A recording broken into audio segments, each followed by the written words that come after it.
Wow. I can't believe it. Nick All-Stars got a sequel.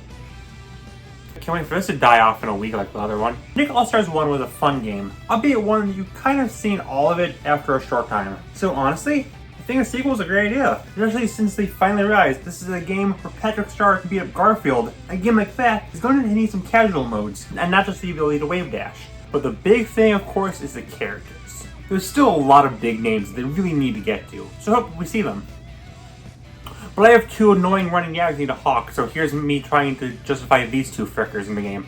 Let's start with Larry. The most obvious thing is that his biggest strength is his biggest weakness. That being, he's from SpongeBob. I'm genuinely shocked that they held back so much on SpongeBob stuff. He isn't even the series with the most characters, having one less than TMNT. But Squidward is added now, which makes sense. He's easily the second or third most iconic Nick original character. It also feels like an inevitability for Krabs or Plankton to appear eventually this game or next. So, how does a character that appears in like 23% of the show stand any chance? I just gotta stretch. This game has never shied away from weird picks. Nigel over Eliza, Hugh over Jimmy, April and Shredder over the other two turtles. If they want to be weird, they can definitely be weird. Also, Larry is definitely more well known than the majority of characters here, just on the basis of being a recurring SpongeBob character. And hey, do you notice how lacking we are in heavyweights? We have Reptar, Powder Toastman, and I guess Patrick. We need more, and Larry is a great pick. He'd just be easy to implement. Most attacks should just be him throwing his weight around, plus some sports stuff. Make him a sword user, but instead of weights, he uses a sword. That'd be hilarious. Also, we all know how much All-Stars love his lazy costumes, and Larry has like 50 different shrimp trunks that can be alts. As for stages, besides the bathroom excluded Krusty Krab, if they want a stage that works with Larry, Goo Lagoon is an obvious way to go. Also, since this is All-Stars, the Observe meme will definitely be included. It would be really funny and make me happy. Please give me my waifu. So this is definitely the harder of the two. Chameleon is a secondary villain of a relatively obscure show, so that's a massive uphill battle. But like, have you seen how little villains we have in this game?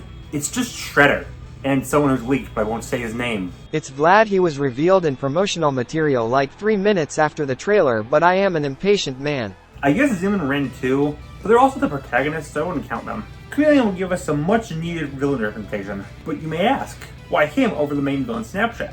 Or heck, the two main characters? Well, I think there's an easy way around Snapchat. He just simply isn't as popular as Chameleon. I've seen a lot more discussion on the Funny Lizard Man than him. Honestly, same with Dudley. Despite being the main character, even when the show is airing, he was seen as pretty annoying.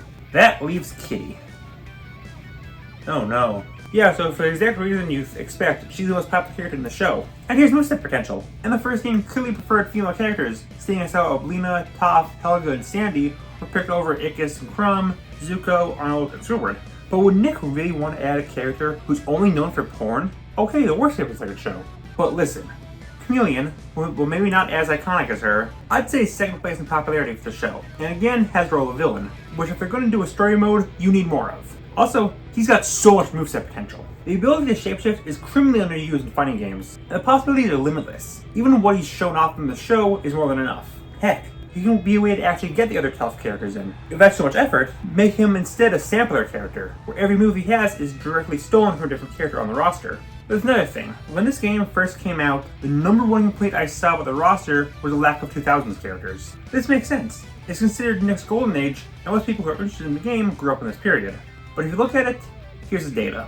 The first game had double the 2000s characters than the 2010s. The sequel has already added at least one more, and another one, but again, leaks I'm not going to get into. The 2010s are definitely getting the worst treatment of any decade. Not only do they only have 3, but they only have 2 series represented. One that's a spin-off of a 2000s show, and the other one is only known for bad DeviantArt images. I hate to admit it, but Tough Puppy is arguably the most well-known original Nick show of the 2010s. So if you need to add another one, here's a good pick. And most importantly, he would finally make Nick All-Stars one of the very few objectively good fighting games. We have a Chameleon in it. So those are my funny meme picks. I'll tweet this video out with Larry Nassam 2 and Chameleon Nassam 2, get it trending. But I also want to quickly take some time to talk about some predictions I have for characters and some other characters I want that aren't the funny meme picks. Predictions first. I feel like everyone's coming back. Also, I feel safe to say Zuko is basically confirmed, right? He's hands down the biggest non-SpongeBob character not included. And Avatar is more than big enough to get another character. He's in. Angry Beavers and some Rocket Power will also probably happen. There are only 90 shows not yet represented. Besides Doug, but it's rather complicated. Lighthouse is definitely getting another character. People will complain about it, but it's gonna happen. More specifically, I'll put in either Clyde, Luna, or Ronnie Ann. As for the final one, since I assume there's gonna be 10 non-DLC newcomers, just some weird out of nowhere pick. Big Nate or Transformer I could see, Rango would be a lot of fun. Otis is extremely highly requested, but he's still out there, something like that. Then I'm just gonna throw out a bunch of characters I want, no order, just kind of ones that I would love to see. That's the biggest one out of the way right now. Just give us Timmy already. Hands down, the most requested character from the first game. I and so many people grew up with him being the definitive number 2 of Nick, and still view him as such. He's got tons of potential for being a fighter. Heck, he was in that tennis game. Just include him already. Heck, Fair Appearance is more than big enough to get multiple reps. Give us Crocker or Vicky or something. The next big one is El Tigre. He's a superhero. He's perfect for a fighting game. My one big worry was that his show was one of the very few not available on Paramount Plus. But you'll never guess what show was added only a day before the game was announced. I was gonna make a joke about some other show, but that's really hard considering that they removed like half their library. Okay, this is a big one. Give us literally any TMNT character that's not from the 87 show. I have nothing against it, but it didn't even air on Nick. Give us something for 2012 or Rise, or heck, frick it, 2003. We still need Splinter and Casey Jones, or heck, why not Krang or Leatherhead?